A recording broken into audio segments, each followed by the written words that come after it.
Hi, honey. Welcome to the episode. Welcome to the podcast. Thanks. It's nice to be here. I'm really excited to have you and have this conversation with you because we thought that it would be really fun to do a holiday episode as the holidays are coming up and talk about our relationship and talk about some of the things we've learned this year and just have an opportunity to reflect and think and be grateful. And so that's what this day is all about. Awesome. So I kind of want to start because I want to start with this story because a lot of people don't know this about us. And the whole purpose of this episode today is to get people a perspective into our life and to share some of the things we've learned about our culture and traditions and, really thinking about the world differently and life in a relationship with an entrepreneur and all those things. We've really unpacked all that this year. And so I wanted to spend some time and talk about that and share that knowledge with people. And then with the holidays coming up, how can people prepare for the holidays with big families and, just mental preparation to really get the most out of that. So that's what I wanted to talk about. But one of the things that I wanted to share with people that a lot of people don't know about us is that, we're Indian. We come from India and we were born and raised here in the United States. First generation, yep. We're first generation Americans. We were born here, grew up here, subjects of the U.S. education system and went to university here, had jobs here, etc. And we got married in 2012. And we had kids, I think, 5 or 6 years later. But we've lived in a multi-generational household until really recently. Right. And I share that with people because a lot of people have cultures that are similar.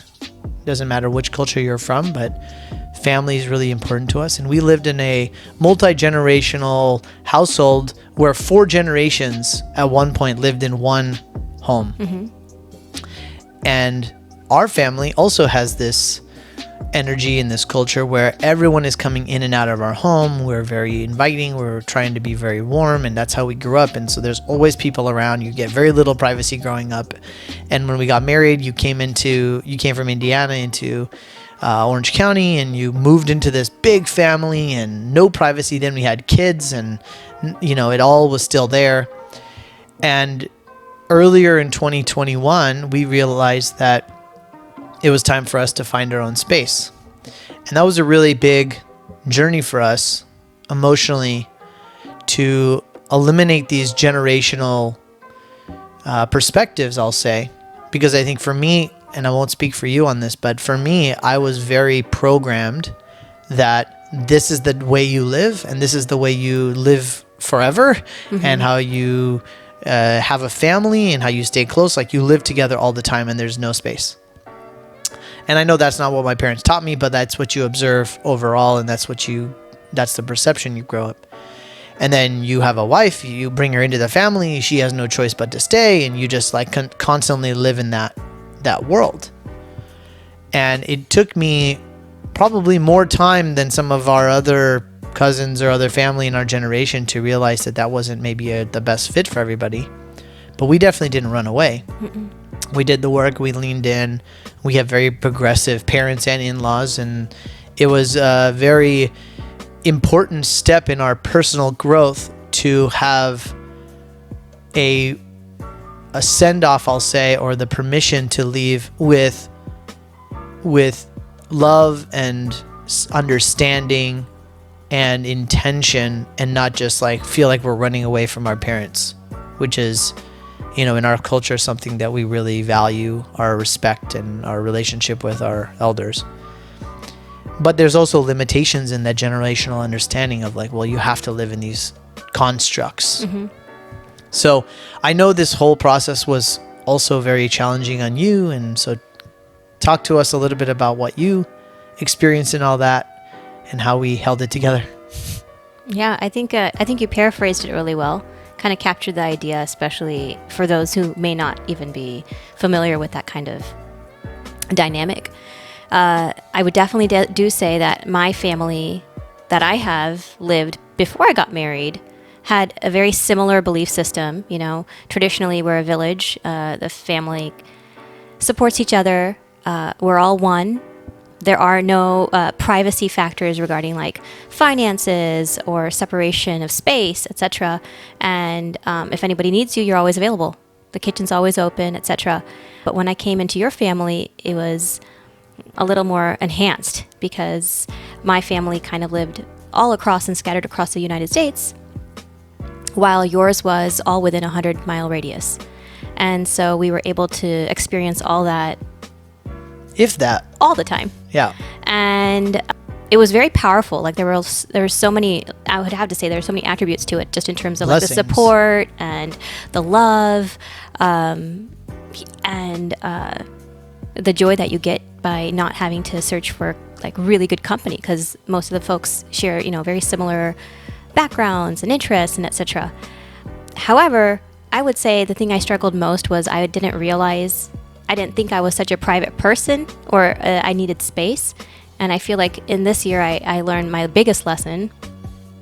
And my biggest lesson would be the concept of space allows. And I didn't coin that phrase.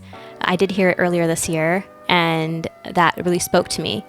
So, and when I first heard that phrase, I kind of was fearful of it, because when I said, oh, space allows, and there was this entire concept that goes behind it.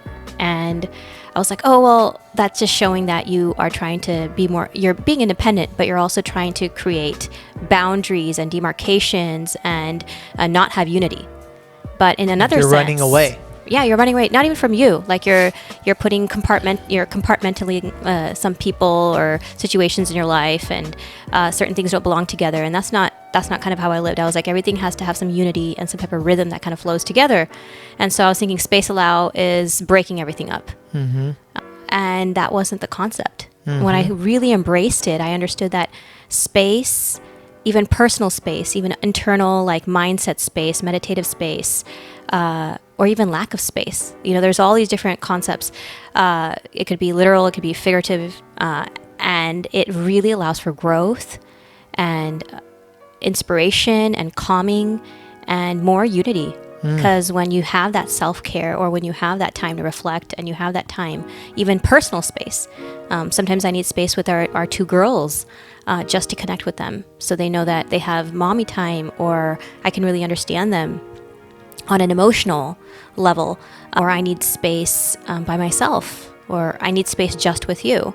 It could be conversationally, or, you know, physically or whatnot. So I think that I had to embrace it on so many different factors, on different levels. And I think I held on to that. And because I heard that early in January, I was able to use that as a foundation for us to make these like real positive changes in our family, and real positive, like transformative decisions that we made.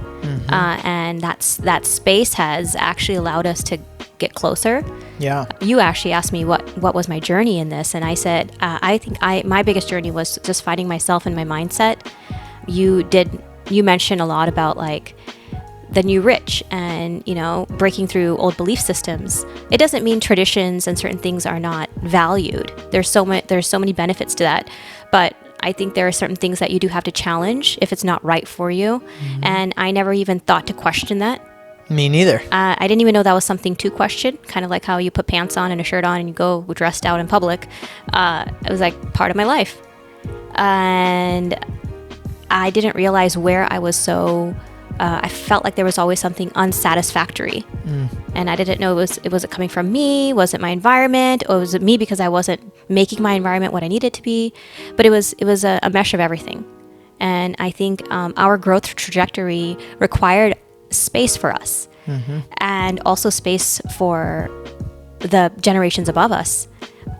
The type of lifestyle, and the vibrant lifestyle, and the changes, and the kids schooling, and the noise, and the games, and the potty training, and all these different things that were going on at the same time was maybe not right for them, because they've gone through it for 60 years. And I think it even was a time for them to grow. It can be overwhelming for multiple generations. Yeah, and so it was a blessing because we had to be really considerate that there is a life that they want to live, and they should, even if they're not aware of it, that they need to take care or need to address in their own life, and we do as well. And so when we came to that conclusion, things were actually accepted really well, especially because we have such progressive parents, and they're so aware of kind of like not just what we want, but also kind of what is necessary, what is needed. And so I think that because it was kind of how you said, we were sent off in such loving environment, we were happily creating this new life for us. But I don't want to spend too much time just on like the move that we had. I want to talk about really that's an important story for people to know, because it really gives people an insight into, where we are in our journey and what makes us who we are. And we're both very traditional people in both of our own family circles. Like, I would say that we're both very traditional, and then we are blessed with very progressive parents. But, we do have all of these traditional constructs that we're grown and bred on, and you'd have to learn how to not judge yourself and not to really observe what are the things I'm doing and why I'm doing them within the constructs of how I was raised. And speaking of judgment, I think that, regardless of where you're from or what your background is or what culture is, like, we come from a very judgmental type of culture. And I'm not being judgmental, I'm just stating a fact, is like, it kind of comes from how our culture is. And there's a lot of cultures like that. And then transitioning into the holidays, sometimes holidays can be really stressful because you're always afraid of being judged. But we've really worked on that the last couple of years, in working on our own judging ourselves, judging each other, judging our families. And so talk a little bit about that for us in our experience, because I really want people to feel like they get the most out of the holidays and not feel like, oh God, I have to spend all this time with my family, although that's a precious time. But how can people show up this holiday season, taking responsibility and not coming from a place of fear or anxiety, but like, how can you take responsibility to really have the holiday season the way you want to have it? That's a great question. And I think I've actually touched and hit all the different points of anxiety and unhappiness about the holidays, and then super amounts of happiness, but looking forward to it. And then when you're in the nitty gritty of it, you don't like it at all. So I've kind of worked through all these different emotions, different years based on our growth in our relationship.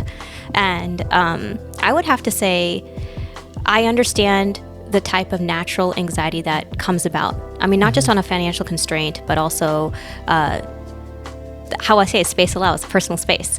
And I think this is the part of the year where when you say space allows, this is the space that you have to look internally and kind of touch on all the parts that bring you joy. So if it is a relationship with someone, parental or cousins or aunts or uncles or whatnot, that you do have to, out of just courtesy or obligation, connect with or have a respectful connection with, because it's the holidays, but you're not looking forward to it. I think we really do have to kind of turn the concept, because it's the holidays. Like, turn your light on, turn the light. Where is the light that shines in that relationship? What's one positive attribute of that person? What's one thing you can take away? That person's not all that bad, or you probably would not have them in your life currently. And so it's always healthy to me on my side is like, turn it positive. It doesn't mean that that's all you focus on continuously, but that really helps to bring about more of like an amicable conversation and really take out a lot of the tension out of the room, or out of those FaceTimes, or out of those needs to, send presents or etc. And I feel like it can really spark more joy just by remembering, like, what's the one good thing here? What's the one good thing here? And I think being grateful is a big part, of course, of the holidays, but just in our natural daily, like, interactions and affirmations and things like that, is just what are you grateful for? And it's not just generally like I'm grateful I can breathe, but like, what are you grateful for because you're actually unhappy right now? Like, what are the things that you're grateful for that can help change your mindset? And you kind of had to talk to yourself, and that's different for every single person. And I've worked a lot on that, I think, especially since I mean, being honest, I haven't even sent our holiday cards out.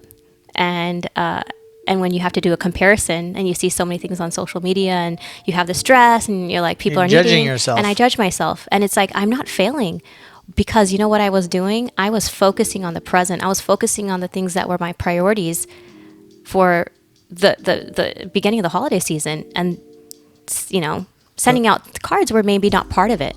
It is important to me. And so maybe I can dress it in a different way.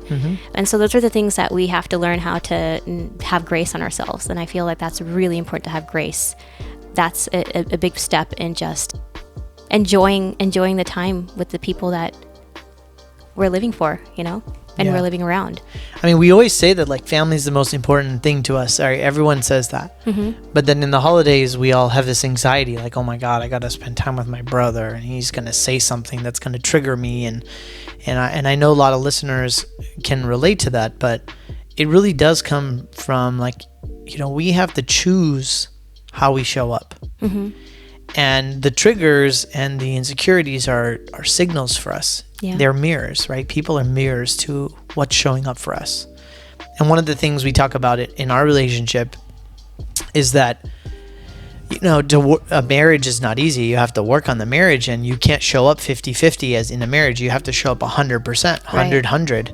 Great. Tony Exactly. Robbins says that. I think Tim on the other episode a couple days ago just said that too. And like, you have to really realize, okay, everything is on me. And if my wife is not happy, well, it's not my job to make her happy. If my wife makes me unhappy, it's not her job to make me happy. Exactly. Right?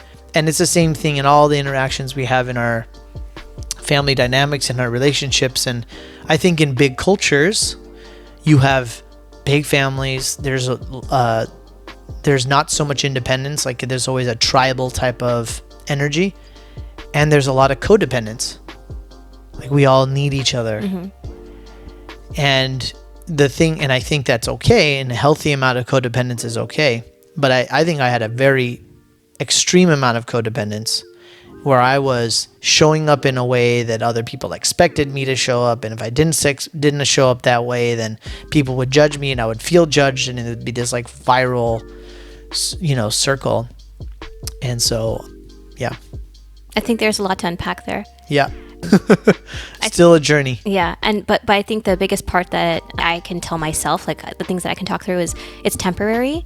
So especially even this holiday season, it's fleeting. And so everything is temporary. And so like if there is a uncomfortable or unamicable situation that's coming past you that you've crossed paths with, or even at the store, you know, during the holiday season or whatnot, there are a lot of things to balance. You got to remember it's temporary, and that's like maybe the first like trigger or flag that I have to throw out there. Like, oh, this is passing. It's come, so it's going. It's not coming. It's not coming. It already came. It's leaving now, and now I can go on to the next.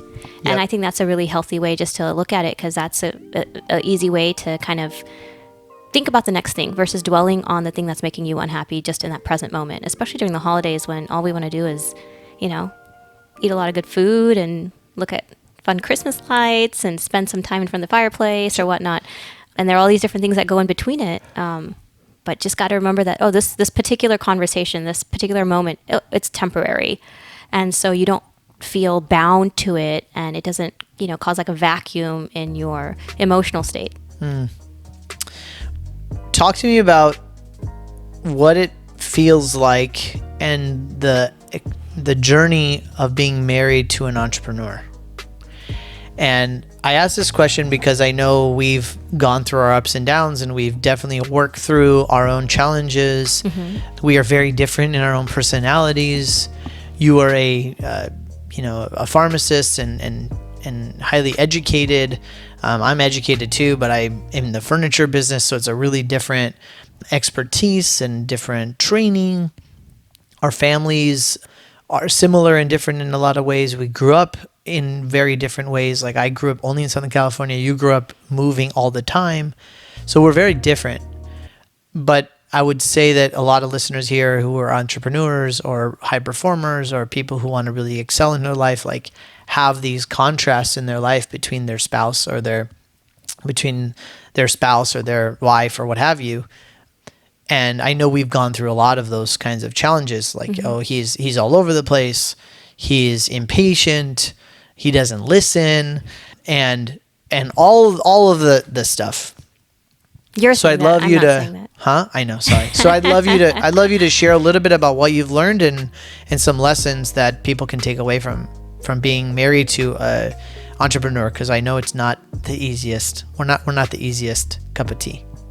Yeah, I think it's actually it's fun. It's like vibrant. Being married to an entrepreneur or just being in a partnership with somebody who has such a unlimited lifestyle, super creative. Entrepreneurs, I would say, have to be able to go in different directions, have their own independence, but also be like very integrated with the society and what's happening in the market, etc. And I think that I had to grow to understand how many pools it took to you. And I had to, like, in a sense, put myself in your shoes very temporarily because, you were living a very unconventional life. And I didn't understand that because I was born and raised and lived doing, the 9 to 5, some weekend work. I knew my hours. I knew when I closed my laptop, I turned off my phone, or I finished my last patient chart, I was done. And your engagement was 24/7. And in the case that the lights turned off in America because everyone's going to bed here, you still had, work to do on globally. China's still awake and you were doing work there. And so it was never off for you. And so I had to have an understanding, and I also had to grace that your work was a priority, especially during that time of our life when we didn't have other type of family commitments and kids and whatnot. Right. And I think it was nice because I was very busy with the things that I was engaged in, and you were really growing in your path. And we allowed ourselves to have that time. And I think, but the biggest part was for me to communicate when I needed time. And so we are just not mind readers. I would have to say in any partnership, if it's the man or the women or whatnot. And I had to, in the beginning, I'm just like, he just doesn't understand. I need, like, what do you, it's date night, or we're taking a walk, or whatever the situation is, or, even if we're watching a movie together and then, your laptop, something clinks on your laptop, or your phone dings or whatnot, and it's important and you take it. And I had to communicate, like, there are certain times that I understand there are things that are important, but I just want you to be present. It's not like I want this time or anything like that. It's just this particular moment or this particular time period. I just want to be present with you. And what that means is you have to also agree to be 100% present. And that's where the 100 kind of takes in. We're responsible for the way we show up. I wasn't that easy either because, like, I didn't communicate these things, and I didn't know that these things had to be communicated. I've done my fair share of work and learned through other very, high-performing couples that I got to learn from, and understand that certain things, even if it's so simple, have to be communicated. And there is a loving way to do it. There is not a nagging way. And every relationship you have to understand how your partner is. But me just texting you and telling you something wasn't easy. It was the best way, and just being up in front of your face and telling you, because that wasn't the time. You were not consciously engaged in the present moment. Sometimes I would just put it on your calendar, and then you knew. So it depends on the type of person. You have to understand who you're dealing with. That's why you're in a relationship with that kind of person, because they bring the best part of you, or they help you grow and whatnot. So I had to learn that what worked for us.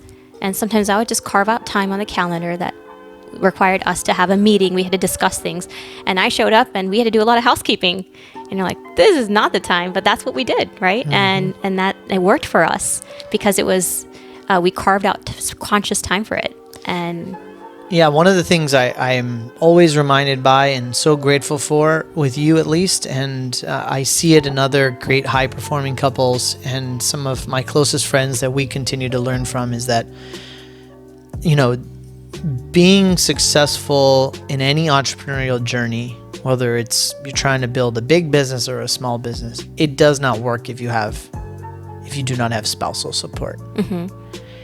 And that could come in different degrees, but I think it's really important to highlight that without the support of your spouse, the journey not only is not worth it, but it's increasingly more challenging.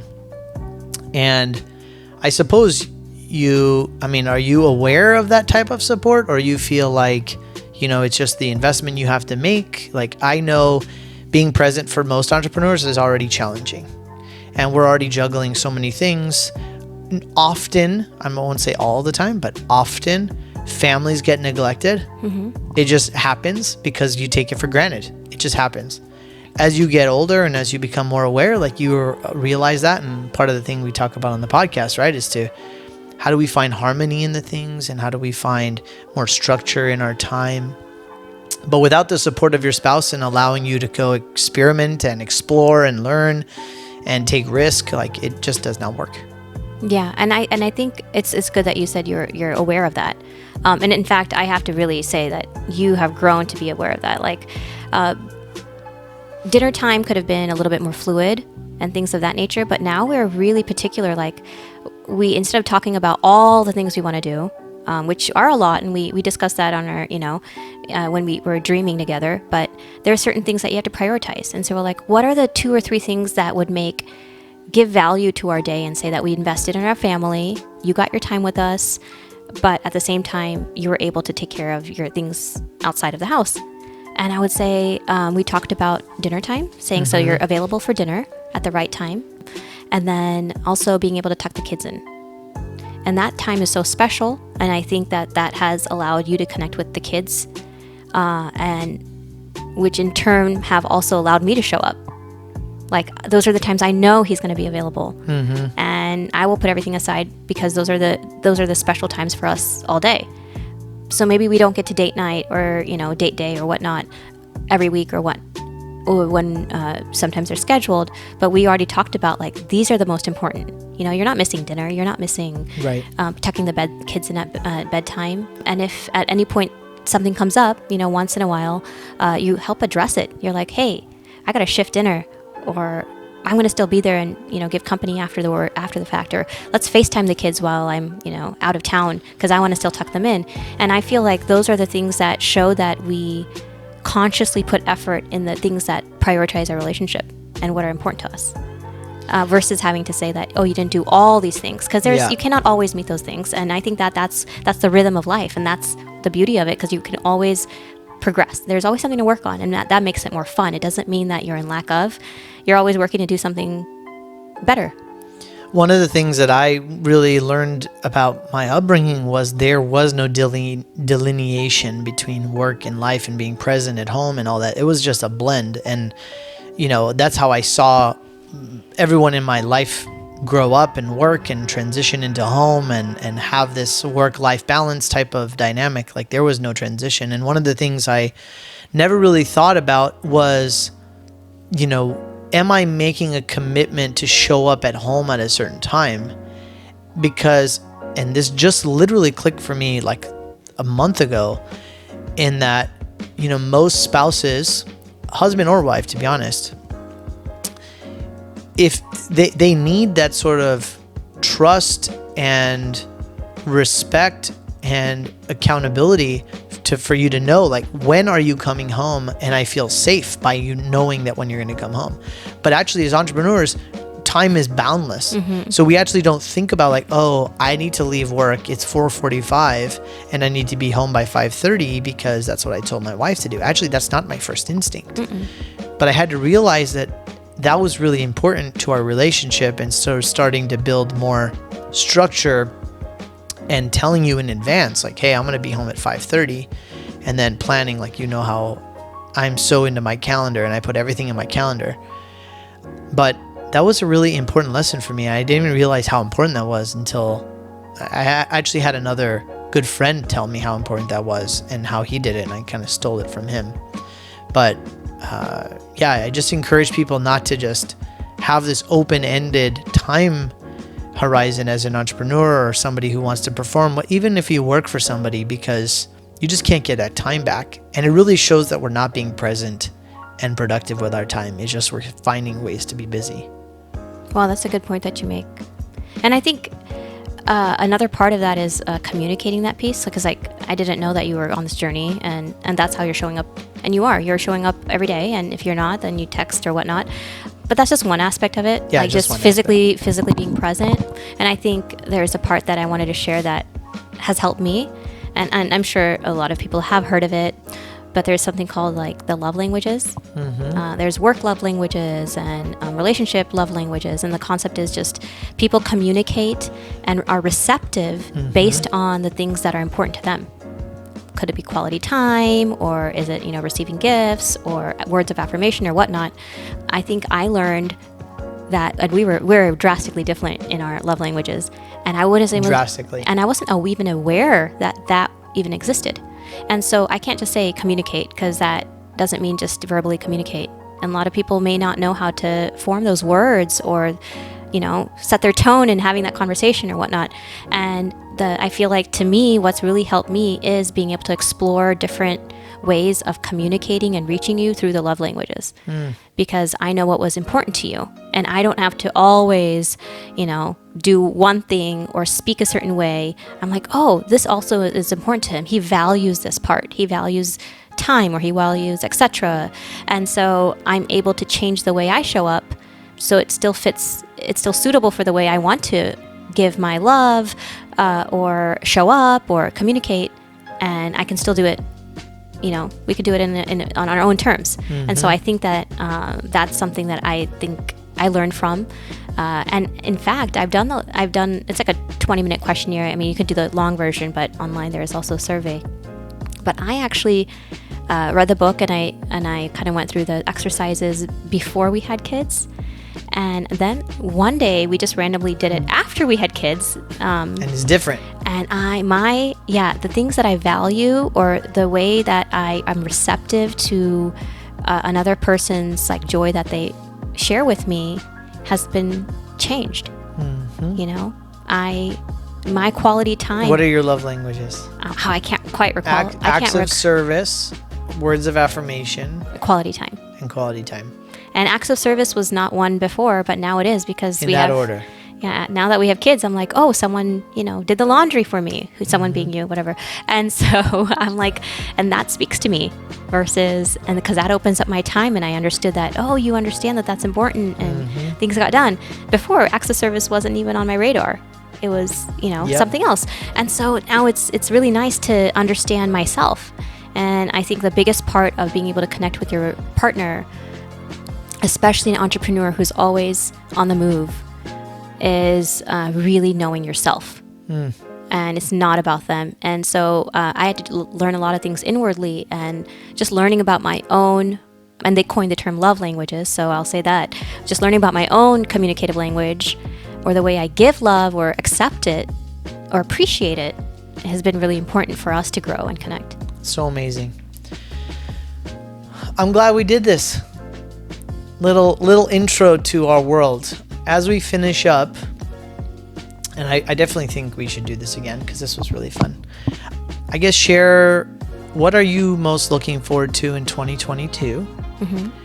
And send out a loving message to all the listeners as the holiday season comes ahead. Oh, that's sweet. I like that. So for 2022, one of the biggest change, I'm really looking forward to creating a peaceful and like beautiful home for us. We've just invested in a new project, and we're moving into this new house that we can make our own. And so get to start from scratch, really. And I'm really excited to create a space where the kids and you like seriously look forward to coming to. And that's not just the things in it, but it's the ambiance and the environment that we make, and the love and the prayers that we put into it. And so I am excited to put in the work to do that. And that's one of my biggest projects right now. So good. And I'll know if it worked or not. So that's how my assignment works. Right. So I'll know. You'll get immediate feedback. I sure will. So that'll work out. That'll work out splendid for next year. And then the other piece is actually I have to add on some other piece with the 2022 pieces. We recently got into RVing and exploring the way of traveling through just road tripping. because that's been the easiest way with toddlers and babies. And I have to say that I'm really looking forward to like planning some really fun trips out on the road and just getting out in the dirt and campgrounds and having the kids explore. So it'll be really fun for us to see the new terrain in the United States that we haven't explored together. Yeah, I love that. And then for all the listeners, definitely just appreciate you showing up here and grabbing a piece of the new rich that, Ashish always shares with us. But something to go about is, and something that kind of showed up for me in my life recently, is the concept of like transformation. And it doesn't mean that, you're changing your complete version of yourself. And so there's something that I want to give, I guess, as unsolicited advice and just some hope that everything that you do is in a way to transform your life in like a more peaceful and adventurous and joyous way, something that gives you comfort for the next step in your journey. And I hope that you guys can take time, and if it's time or if it's a skill set, or if it's some type of investment, or if it's a relationship, I hope you are able to prioritize that for yourself, because that's part of your transformative journey, and each step comes from you, and it only takes a little step. And so that's something that I've realized this year, and I really hope that you can learn from that from your own, and experience the joy in being able to see how much you've excelled and grown or learned through each small transformative step. And I hope that this next season kind of brings that for you. That was freaking awesome. I love you. Love you too. I'm glad to be here. So good. And thanks for joining us on the episode. I'm really glad we were able to do this together as the holidays come about. And, just to the listeners, same thing. Just all the blessings in the world from me and my family to you, and hope you have all the abundance and grace and energy and vitality and love you want during the holidays and into next year, and you're able to achieve everything you want. And here at the Rich Equation, our community and me and my family and all of our friends, we're here to support you in any way we can, and just want to live with that. And happy holidays and Happy New Year. Happy New Year.